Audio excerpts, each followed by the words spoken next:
Tenemos 3 ponentes. Les voy a presentar al primer ponente. El doctor nos visita de Cuba, es el doctor Alejandro González Otero. Él nos va a hablar de los resultados en el tratamiento de la leucemia linfoblástica aguda en Cuba, por supuesto, tras 10 años de aplicación del protocolo ALL-IC-BFM 2002. Doctor Alejandro, por favor. Buenos días. Ante todo, agradecer la posibilidad de estar aquí al comité organizador de la MEP. De hecho, siempre hemos tenido magníficas relaciones con los colegas mexicanos, desde la época del profesor Sánchez Medal y posteriormente con muchas relaciones con el doctor Ruiz Argüelles, el doctor Gómez Almaguer, etc. En realidad, nosotros estamos desde hace prácticamente desde el 2002 comenzó este protocolo, que es un protocolo para el tratamiento de la LLA intercontinental, porque participan más de 20 países en distintos continentes con las mismas características. Ok. En esto estamos, ahí son los centros en Cuba que participaron en el proyecto.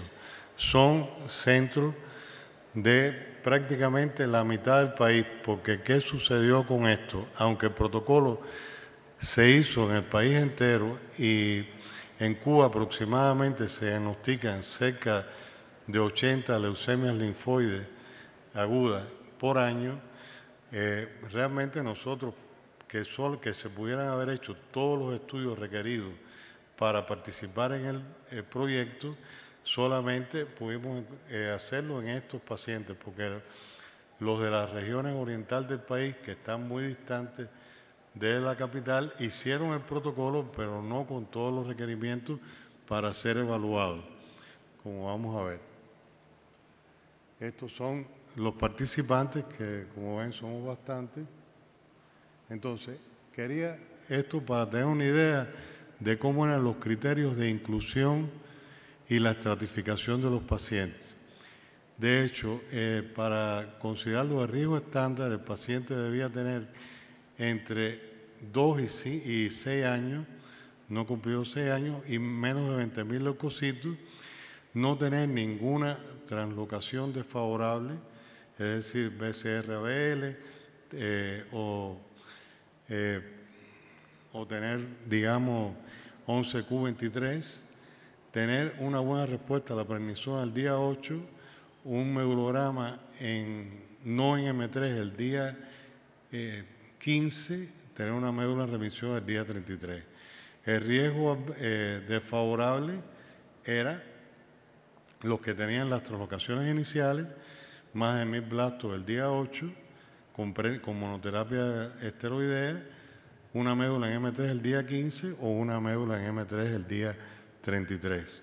Y los intermedios el resto. Como ven, la mayor parte de los pacientes están en el grupo intermedio. Esto era el esquema del protocolo de tratamiento, que es muy similar al protocolo BFM 2000, pero sin detección de enfermedad mínima residual por método de biología molecular o ninguna otra, ¿no? De hecho, el tratamiento del riesgo estándar era protocolo 1, tenía el 1A y el 1B, tenía protocolo 2, fase M a 2 gramos de metotrexate y mantenimiento 74 semanas. Uno de los aspectos investigacionales del protocolo era realizar, en vez de un protocolo 2, hacer protocolo 3, es decir, menos intenso pero repetido. Para el paciente de riesgo alto había varias opciones, pero se dejó que cada país seleccionara una de ellas por el volumen de pacientes. Es decir, podían hacerse, como el BFM original, 6 bloques de riesgo alto, podían hacerse 3 con 2 protocolos 2, o podían hacerse 3 bloques con 3 protocolos 3. Cuba escogió hacer 3 bloques de riesgo alto con 2 protocolos 2. Pero otros países optaron por otra. Al final, uno de los aspectos que se demostró es que el protocolo 3 no fue muy efectivo, porque si bien es cierto que era menos intenso, a la larga, como se repetía más, aumentaba las complicaciones, y por otra parte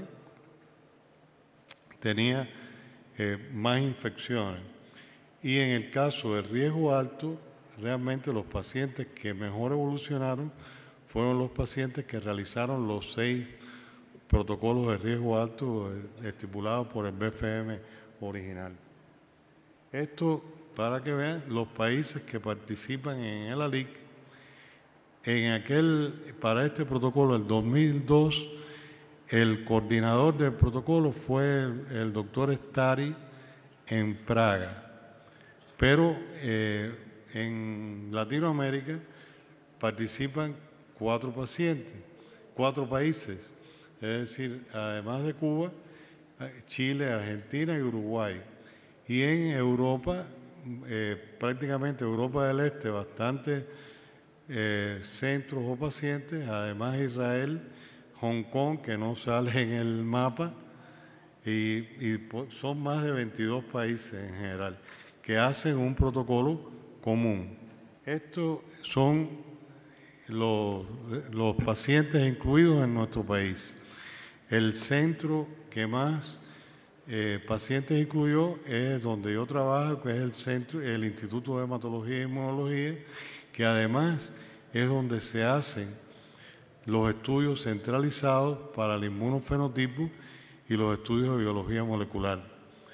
Pero, de hecho, una de las dificultades que existieron y que existen todavía para poder incluir a todos los pacientes del país es la dificultad en recibir las muestras, ya que Cuba no es muy grande, pero son más de 1000 kilómetros, y todavía está en planes hacer otros centros que puedan hacer los estudios en el resto del país, pero todavía esto no se ha logrado. Aquí vemos que hay un ligero predominio del sexo masculino, pero bueno, no nada.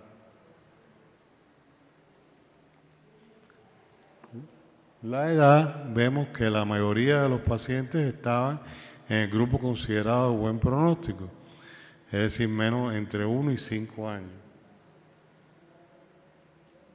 Nosotros tratamos hasta, como pediátricos, hasta los 19 años cumplidos, es decir, un paciente con 18 años, 11 meses y 29 días, se trata con el mismo protocolo de niños, y eso es una tendencia que en la actualidad se tiende cada día más a prolongarlo, porque aparentemente no hay mucha diferencia entre el paciente de 18 y el paciente de 23 o 24, ¿no?